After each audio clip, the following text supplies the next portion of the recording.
Hello everyone, I am Sajan Keshari. आज का ये video students as well as parents दोनों के लिए है। स्टूडेंट इवन वो 8, 9, 10, 11, 12 किसी भी स्टैंडर्ड में हो, या कोई वो कॉम्पिटिटिव एग्जाम यूपीएससी, एमपीएससी या कोई tough exam CA, CS, CWA, कोई सा भी वो एग्जाम दे रहा हो, ये सभी के लिए है कि actually how to study effectively.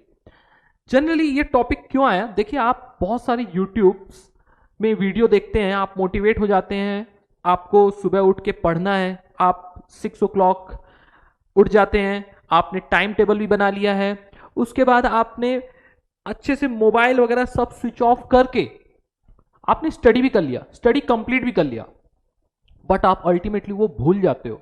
आखिर क्यों? तो फिर ऐसा क्या होता है जो आप भूल जाते हो? तो उसका सॉल्यूशन क्या है? ठीक है, प्रॉब्लम समझ में आ गई सर कि हम भूल जाते हैं, तो सॉल्यूशन क्या है? सो बच्चों, आज हम यही सीखने वाले हैं कि एक्चुअली स्टडी करते कैसे हैं। अब मैं इस वीडियो में आपको ये एक्सप्लेन करूंगा कि जब आपने स्टडी करने के लिए बैठे हैं, आपके सामने बुक्स है, आप बैठे रहते हो, कभी कभी बहुत ज्यादा पढ़ भी लेते हो, नहीं भी पढ़ते हो और आपका टाइम निकल जाता है, लेकिन एक्चुअली वो जो बैठने के बाद जो आप पढ़ रहे हो उसको पढ़ते कैसे हैं। तो मैं सजन केशरी आज आपको बताऊंगा हाउ टू स्टडी इफेक्टिवली। हमको इस लेक्चर में यह सीखना है कि हार्ड वर्क करने वाले बहुत से स्टूडेंट हैं जो रैंक में आते हैं, ऑल इंडिया रैंकर बनते हैं, लेकिन उसमें से बहुत से स्टूडेंट होते हैं जो स्मार्ट वर्क भी करते हैं। जब इंटरव्यू होता है उनका, तो हम पूछते हैं उनसे कि कितना टाइम तक आपने पढ़ाई किया, वो बोलते हैं हमने बहुत टाइम पढ़ाई किया। फिर हम उनसे पूछते हैं कि आपने किससे पढ़ाई की, वो बताते हैं ये बुक्स हमने रेफर किया, ऐसे ऐसे हमने पढ़ाई की। फिर उसके बाद उनसे पूछा जाता है कि आपने कैसे पढ़ाई की, तब उनका आंसर रहता है हाँ, बुक खोली और हमने स्टार्ट कर दिया, हमने पूरा डेडिकेशन रखा, अर्ली मॉर्निंग उठ गए, हमने ऐसे पढ़ा वैसे पढ़ा। लेकिन कोई ये नहीं बताता है कि बुक खोलने के बाद उसके अंदर पढ़ते कैसे हैं। मैं उस बुक में पढ़ते कैसे उसके ऊपर इस लेक्चर में डिस्कशन करने वाला हूं, तो और वो भी स्मार्ट तरीके से। आप कभी भी कोई भी बुक उठाते हैं तो आप क्या करते हैं? आप सडनली कोई भी चैप्टर उठाएंगे और उसको 20 से पढ़ना स्टार्ट कर देते हैं, या कोई चैप्टर से स्टार्ट कर देते हैं। जनरली मैं सजेस्ट करूंगा कभी भी कोई भी बुक नया उठाएं तो उसको फर्स्ट पेज से, इवन उसका कॉपीराइट, कंटेंट, कितना एमआरपी है, इवन कब वो प्रिंट हुई, और प्रीफेस, उसके अंदर का कंटेंट, इंडेक्स, आपको सब पढ़ना है। उसके बाद आपको बुक्स के अंदर जाना है। आप जब आप पढ़ना चालू करोगे वो सारे कंटेंट आपको समझ में आएगा। बहुत सारी चीजें वहां पास आप मिस कर जाते थे आज तक। First thing. सेकंड थिंग, हम यहां चालू करेंगे सॉल्विंग ऑफ प्रैक्टिकल क्वेश्चन से, कि जब आप एक कोई प्रैक्टिकल सब्जेक्ट्स को पढ़ रहे हो तो आपको कौन कौन से प्रिकॉशंस रखने चाहिए। मैंने प्रैक्टिकल क्वेश्चंस को कुछ डिफरेंट लेवल में डिस्ट्रीब्यूट कर दिया है।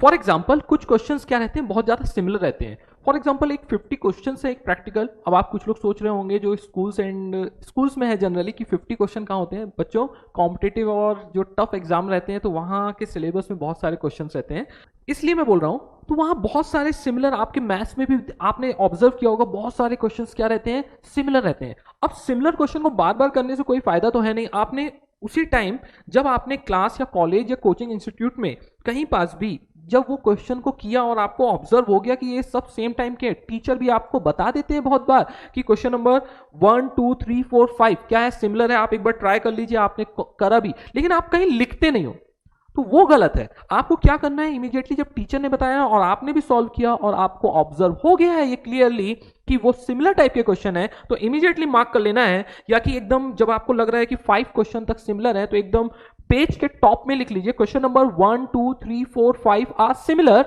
But we have to solve only question number 4। तो मतलब आप 5 क्वेश्चन का कितना बना दिया आपने, सिर्फ सिंगल क्वेश्चन। ये कब के लिए बनाया आपने, रिवीजन करने के लिए। सेकेंड टाइप के क्वेश्चंस होते हैं जो सिंपल होते हैं। अब सिंपल क्वेश्चंस को क्या करना है, एक बार आपने क्लास या कॉलेज में कहीं आपने सॉल्व किया और इमीडिएटली समझ में आ गया आपको कि ये बहुत ही सिंपल क्वेश्चंस है, तो आपने कहा कि यार ठीक है, इसको एक बार और कभी तो अपन रिवाइज कर लेंगे। तो उसको कितने बार, एक बार आपने वन मतलब आपने आज फॉर एग्जाम्पल 20th मई है तो 20th मई को आपने एक बार सॉल्व कर लिया क्वेश्चन, और उसके बाद आपने एक सेकंड नंबर लिख दिया है कि आप नेक्स्ट टाइम जब सॉल्व करोगे तब आपको वहां पास डेट लिख देनी है। ये समझ में आ रहा है कि सिंपल क्वेश्चन को कितने बार करना है, 1 to 3 टाइम्स आपको मैक्सिमम सॉल्व करना है। नेक्स्ट आता है आपका थोड़ा मीडियम टाइप के क्वेश्चन रहते हैं, थोड़े बहुत ही बस डिफिकल्ट ट्रिकी एडजस्टमेंट्स रहते हैं उसको कितने बार आपको सॉल्व करना है, फॉर एग्जांपल 3 और 4। फॉर एग्जांपल क्वेश्चन नंबर 5 अब हम एज्यूम करते हैं कि वो एक ट्रिकी क्वेश्चन है, मीडियम साइज का, मीडियम लेवल का है, तो उसको अपन कितने बार सॉल्व करेंगे, 4 टाइम्स सॉल्व करने वाले हैं। कितने time, 4 time through out the year में हम उसको 4 टाइम सॉल्व करेंगे। फॉर एग्जांपल फर्स्ट आपने सॉल्व किया कॉलेज में 20 मई को किया, तो आपने 2, 3, 4 लिख लिया है वहां। अब आपने जब नेक्स्ट टाइम किया, आपने फॉर एग्जांपल 25 ऑफ जून को सॉल्व किया, नेक्स्ट आपने सॉल्व किया 28 ऑफ अगस्त को। लाइकवाइज आप उसको रिवाइज करते जाओगे तो आपके पास क्या बन जाएगा, एक रिकॉर्ड बन जाएगा कि कितने बार आपने उसको रिवाइज किया है। एक और एज्यूम करते हैं इसी बार कि क्वेश्चन नंबर 5 आपका एक डिफिकल्ट प्रॉब्लम है। डिफिकल्ट प्रॉब्लम को 5 to 6 टाइम्स आपको क्या करना है, उसको रिवाइज करना है। फॉर एग्जांपल आपने यही डिफिकल्ट प्रॉब्लम को आपने 20 मई को सॉल्व किया, फिर आपने 25 को सॉल्व किया, फिर 28 ऑफ अगस्त को सॉल्व किया। आपको ये question through out the year 5 to 6 time solve करना चाहिए। अब बहुत बार ऐसा होता है, भले ये सब डिफिकल्ट है, लेकिन कभी कभी ऐसा होता है कि आपने जब 3rd टाइम सॉल्व किया तो आपको समझ में आया, अरे यार I am really very much comfortable this types of question, अब मेरे को ज्यादा बार सॉल्व करने की इसकी जरूरत नहीं है। तो जैसे ही आपने 3rd टाइम सॉल्व किया, 28 अगस्त को आपने क्वेश्चन पढ़ा, सॉल्यूशन किया, एकदम परफेक्ट आया, तो आपको समझ में आ गया कि आपको 4th, 5th और 6th टाइम रिवाइज करने की इस क्वेश्चन को जरूरत नहीं है। तो उस वक्त इमीडिएटली आप क्या करना, 5th और 6th को कट कर देना। जैसे मैंने कट किया है उतना ही करना, आप उसको गलत तरीके से मत करिएगा, आपको समझ में आना चाहिए कि आपने उसको कट बस किया। अभी नेक्स्ट टाइम आप एक बार और 4th टाइम आप ट्राई करोगे इन फ्यूचर कि आपको एक्चुअल में वो अभी भी आ रहा है कि नहीं आ रहा है। इसी तरह फॉर एग्जाम्पल आपने एक एवरेज स्टूडेंट का एवरेज क्वेश्चन का मैं एक एग्जाम्पल लेता हूं। एवरेज क्वेश्चन को अपन ने कितने बार सॉल्व करने था, 4 टाइम्स। लेकिन आप जब एवरेज क्वेश्चन को नेक्स्ट टाइम जब सॉल्व करने गए तब आपको समझ में आया ये अभी भी मेरे को 4th टाइम आप सॉल्व कर रहे हो, अभी भी आपको समझ में आ रहा है कि मेरे से परफेक्ट ये सॉल्व नहीं हो रहा है। तो इमीडिएटली आपको अपनी स्ट्रेटेजी इमीडिएटली जितने बार आप सॉल्व करते हो ना उतने बार बदलनी है। जैसे ही आपने 4th टाइम सॉल्व किया, आपको वो एवरेज प्रॉब्लम नहीं आ रहा है, तो इमीडिएटली आपको क्या करना है, उसको मार्क करना है, 5th और 6th टाइम भी आपको सॉल्व करना पड़ेगा। I hope I am clear to you all. ये स्ट्रेटेजी थी आपकी solving the practical questions. Next आते हैं हम स्टडी ऑफ थियोरेटिकल कंसेप्ट। जब आप थ्योरी पढ़ते हो तो उस वक्त आपको क्या प्रिकॉशंस लेने चाहिए। जब आप थ्योरी पढ़ रहे हो ना तो कभी भी आप ऐसा नहीं है एक वन लाइन आप उसको देख रहे हो, एक एक लाइन आपको देख के पढ़नी और समझनी नहीं है। फर्स्ट शॉट में हार्डली आपको 1 to 2 minutes maximum. For example आपने डिसाइड किया कि मैं 1 आवर पढ़ने वाला हूं और ये 5 पेज पढ़ना है मेरे को। इमीडिएटली आपको क्या करना है, 1 और 2 मिनट्स के अंदर आपको पूरा वो 5 पेज फटाफट एक बार रीड कर लेना है। क्या समझ में आ रहा, क्या नहीं समझ में आ रहा, इससे आपको कोई लेना देना नहीं है। मैं तो चाहता हूं कुछ नहीं समझ में आए, आपको बस रीड करना है 5 पेज। जैसे आप 5 पेज रीड कर लोगे उसके बाद आप लाइन बाय लाइन एक एक जब पढ़ोगे ना तो आपको हर एक कंसेप्ट का रेफरेंस लगता है। अच्छा इसका एग्जांपल दिया हुआ था, अच्छा हाँ इसी चीज के बारे में बात कर रहा था, इंपॉर्टेंस कुछ तो रेफरेंस लगता है और आपकी स्टडी क्या होती है, फास्ट होती है। I hope I am clear to you. जब भी थ्योरेटिकल कंसेप्ट आप पढ़ें तो हमेशा आपके पास एटलीस्ट रेड पेन और एक अच्छा हाइलाइटर होना चाहिए। जैसे ही आपको समझ में आ रहा है कि ये कुछ अच्छे टर्म्स हैं उसको अंडरलाइन कर लिया, कुछ इंपॉर्टेंट टर्म्स हैं उसको हाईलाइट कर लिया, और कोई बड़ा पैराग्राफ है या कि उसमें कुछ आपको ऐसा समझ में आया है कि ये पैराग्राफ पढ़ने के बाद मेरे को कुछ क्रक्स निकल के आया है और आपने उसको खुद के ओन लैंग्वेज में, वो लैंग्वेज कोई भी हो सकती है आपकी, हिंदी, मराठी, गुजराती या सिंपल इंग्लिश, जो आपको समझ में आ रहा है उसी को कन्वर्ट करके कुछ फ्यू लाइंस में या कि कुछ फ्यू वर्ड्स में कहाँ लिखना है, वो पेज के मार्जिन के ऊपर लिखना है, बुक के मार्जिन के ऊपर ही लिखना है। कोई आपको जरूरत नहीं है कि स्पेशल कलरफुल स्टिकी नोट्स लाके कलर पेन से आप लिखो। ओके, सेकेंड थिंग कि आपने जब वो मार्क, और कभी कभी क्या होता है कि जब आपको क्लास में टीचर ने कुछ पढ़ाया और आपको समझ में आया है कि वो टेक्स्ट बुक में नहीं है, तो इमीडिएटली आपको क्या करना है, वो मार्जिन के ऊपर वो एडिशनल कंटेंट को लिख लेना है। आई होप ये सब चीजें क्या होंगी जब आप सेल्फ स्टडी करोगे, ये सब चीजें बहुत आपको हेल्प होने वाली है। नेक्स्ट पॉइंट है आपके स्मार्ट स्टडी का। जब आप सॉल्व करते हो एमसीक्यू टाइप के क्वेश्चंस, तब आप देख रहे हो 500-600 क्वेश्चंस एक ही चैप्टर में रहते हैं। आप इतने सारे क्वेश्चन कैसे कर पाओगे? जब आपको क्लास में जब सर पढ़ा रहे हैं या कि आप जब खुद से सेल्फ स्टडी कर रहे हो और वो आप एमसीक्यू टाइप के क्वेश्चंस देख रहे हो और आपको फर्स्ट शॉट में आपको समझ में आ रहा है कि ये मेरे को सब आ रहे हैं, आपने सही सही सबके आंसर दिए, तो उनको कोई मार्किंग करने की जरूरत नहीं है। और सडनली एक क्वेश्चन आया कि क्वेश्चन पढ़ते ही आपको समझ में नहीं आ रहा है, या कि आपको समझ में आया था लेकिन आपने उसका गलत आंसर मार्क किया, इसका मतलब है ये क्वेश्चंस, ये एमसीक्यू क्वेश्चन आपको नहीं आ रहा, उसको उसी इमीडिएटली आपको क्या करना है, उसको स्टार मार्क करना है। इसी तरह जब आप 500-600 क्वेश्चन पूरे कंप्लीट कर लोगे ना बच्चों, तब आपको इस टाइप के स्टार वाले क्वेश्चन हार्डली 20-40 मिलेंगे। अब 20-40 जब भी आप रिवीजन करोगे तो कितने रेफर करने हैं आपको? ये 20-40 क्वेश्चन रेफर करने, आपको 600 क्वेश्चन रेफर करने की या रिवाइज करने की जरूरत नहीं पड़ेगी। जब आप फिर से ये स्टार किए हुए क्वेश्चंस को फिर से आप करोगे, फॉर एग्जांपल 1 मंथ के बाद जो आपने मिस्टेक किया था स्टार क्वेश्चन को करोगे, तो आपको उसमें समझ में आएगा कुछ क्वेश्चंस आपको अब आने लगे हैं और स्टिल कुछ क्वेश्चंस आपको अभी नहीं आ रहे हैं। जो आने लगे हैं उनको एक उस स्टार में, उस क्वेश्चन में एक कट करना है। सिंपल सा, जैसे मैंने लाइन बताया है, एक कट कर दोगे, आपको बाद में समझ में आएगा कि ये क्वेश्चन आपको पहले नहीं आता था, अब आने वाला है, और जो बचे हुए अब स्टार हैं वो अभी भी आपको नहीं आ रहे हैं। तो धीरे धीरे ये सब चीजें आपको मार्क करके रखनी है। ये एट द एंड जब आपको एग्जाम के पहले होगा ना, 1 डे जो आपको प्रिपरेशन और रिवीजन का डे मिलता है, उसमें बहुत हेल्प होगी। हमारा नेक्स्ट टॉपिक है make summary of complete chapter. जब आप पूरा चैप्टर पढ़ लेते हो कॉलेज या स्कूल में, जैसे ही आपको पढ़ा दिया जाता है, आप उस टाइम एकदम इन डेप्थ इंफॉर्मेशन में रहते हो कि ये इस चैप्टर में ये फॉर्मूला है, यहाँ पास डिफिकल्टी है, ये ट्रांजैक्शन में कंटिन्यूसली सर क्लास में भी करा रहे तो मेरी टोटलिंग मिस्टेक हो रही थी यार, ये एडजस्टमेंट मेरे को कंटिन्यूसली 5 to 10 क्वेश्चन में किया और कभी मेरे को समझ ही नहीं रहा था। हर बार मैं जब सब होमवर्क कर रहा था तब मैं यही क्वेश्चन में बार बार ये मिस्टेक कर रहा था। आपके चैप्टर खत्म होने के बाद ये सारी इंफॉर्मेशन आपके अंदर रहती है कि आपको ये कितना चैप्टर आ रहा है और कितना चैप्टर नहीं आ रहा है।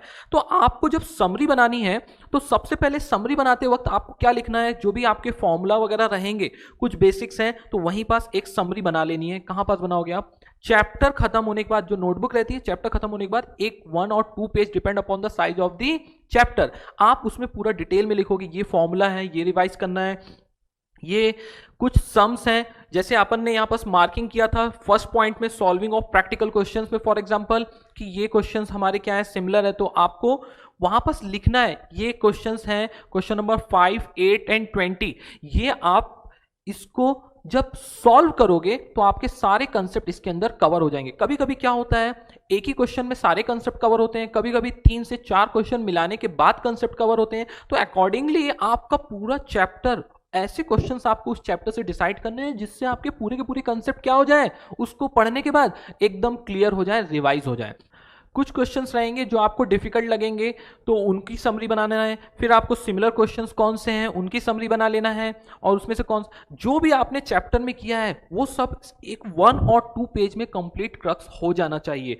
कौन से एडजस्टमेंट में आपको प्रॉब्लम आ रही है वो एडजस्टमेंट लिखना है, उसका सॉल्यूशन क्या है वो वहां पास इमीडिएटली लिख के रखना है। ऐसा नहीं है कि बस एडजस्टमेंट, ये एडजस्टमेंट में प्रॉब्लम है, आपने प्रॉब्लम लिखा, सॉल्यूशन कहां लिखा है? तो वो एडजस्टमेंट उस वक्त आपने टीचर से पूछा है कि ये एडजस्टमेंट का ऐसा सॉल्यूशन है, लेकिन आपको नहीं आ रहा है, तो इसीलिए वो एडजस्टमेंट भी लिखने का, उसका इमीडिएटली सॉल्यूशन भी वहीं पास लिख लेने का है। इसी तरह आपको जो भी ट्रांजैक्शन, जो भी क्वेश्चन के अंदर जो एडजस्टमेंट्स हैं, जहां पास भी आपको प्रॉब्लम आ रही है और ऐसा लग रहा है कि ये कोई नया ट्रिकी टाइप का है, उसको वहीं पास समरी नोट में लिख लेना है कि क्वेश्चन नंबर 5 में, ट्रांजैक्शन नंबर 5 में ऐसा ऐसा प्रॉब्लम है और ये आपको इस टाइप से सॉल्व करना है।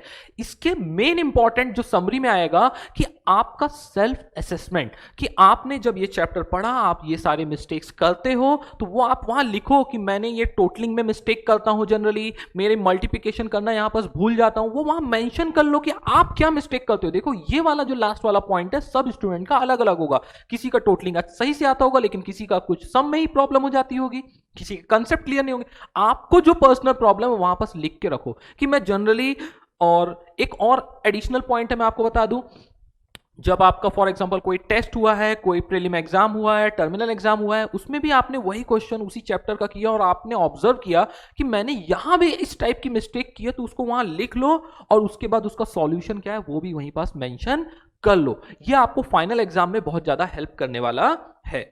और एक और पॉइंट है जो वहां पास होना चाहिए आपकी समरी में, कि वो सभी पेज का रेफरेंस देना है, चैप्टर के बुक के पेज का, बुक के पेज का सब नोटबुक के समरी में आपको रेफरेंस देना है कि कहां कहां पास पेज नंबर 5 में आपके फॉर एग्जांपल आपने कुछ कंसेप्ट लिखा है मार्जिन में, तो वहां लिखना है कि please refer page number so for referring the concept. इस पेज में आपके फॉर्मूला है। तो जब आप उस समरी को देखोगे तो इमीडिएटली आपको सब समझ में आ जाएगा कि मेरे को यदि फॉर्मूला पहले रिवाइज करना है सर, तो मेरे को ये पेज में जाके कंसेप्ट और फॉर्मूला रिवाइज करना है, कुछ कंसेप्चुअल मेरे को प्रैक्टिस करना है कि मेरे को चैप्टर आ रहा है कि नहीं आ रहा है, तो कंसेप्ट वाले क्वेश्चन आप रेफर करोगे और जाके इजीली सॉल्व कर सकते हो।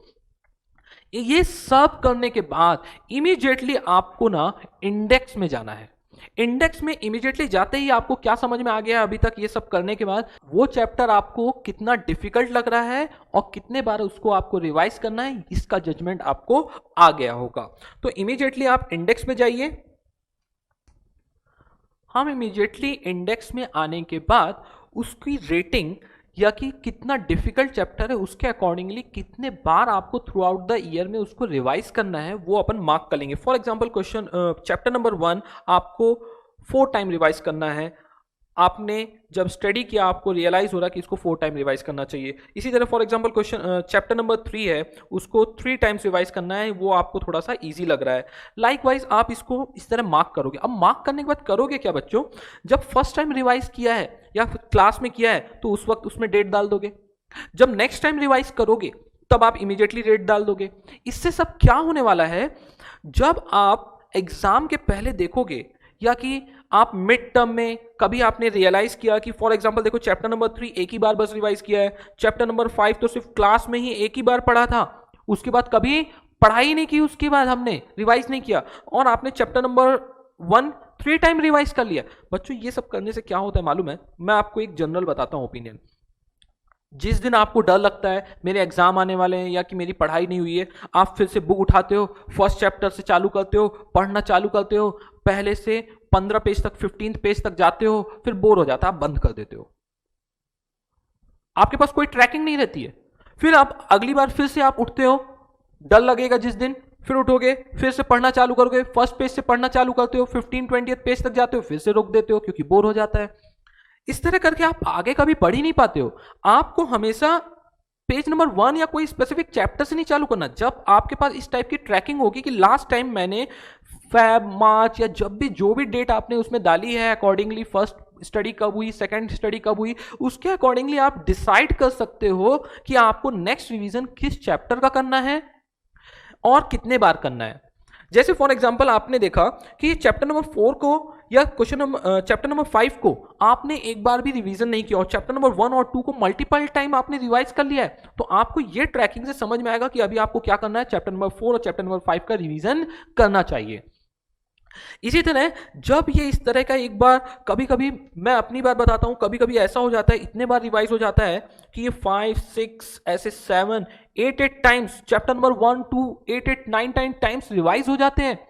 जब आप इन सब डेटा को एक फाइनल एग्जाम के पहले जब देखते हो ना, तो जो कॉन्फिडेंस आता है कि आपने 8 10 टाइम्स इस चैप्टर को रिवाइज किया है, आपको इस चैप्टर से कुछ भी पूछ ले आपको सब आना चाहिए क्योंकि आपने 10 टाइम्स रिवाइज किया। जो ये कॉन्फिडेंस आएगा उसका लेवल ही अलग रहेगा, आपकी राइटिंग, पेपर राइटिंग में उसका इंपैक्ट होगा, एक अच्छा आप पेपर लिख सकोगे।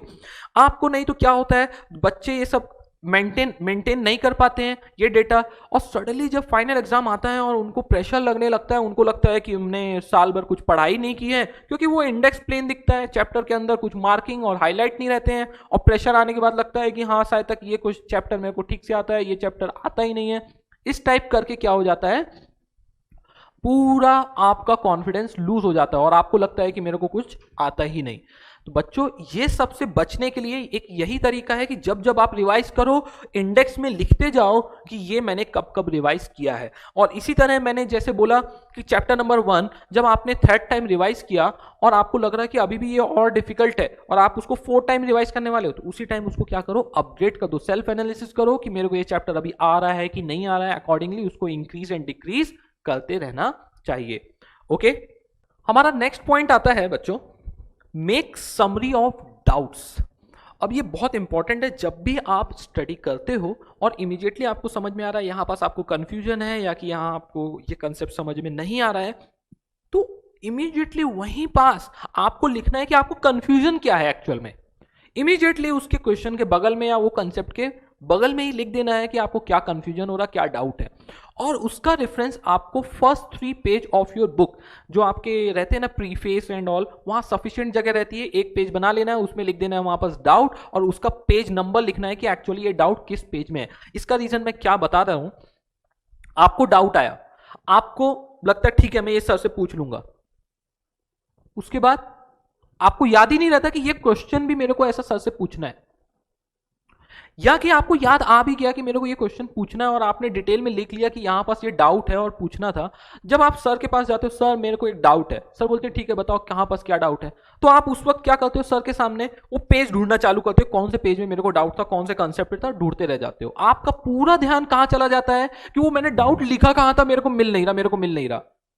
तो रेदर देन आप उस डाउट को ढूंढने से अच्छा है आप उसको पेज नंबर लिख लो और क्या पूछना है, कितने डिटेल में पूछना है और क्या क्या प्रॉब्लम है, आप इसमें फोकस करो। I hope I am clear to you all.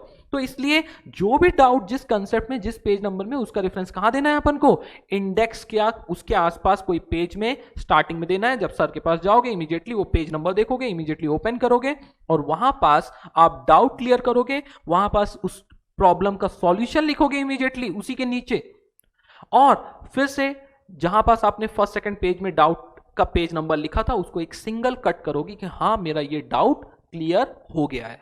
I hope I am clear to you all.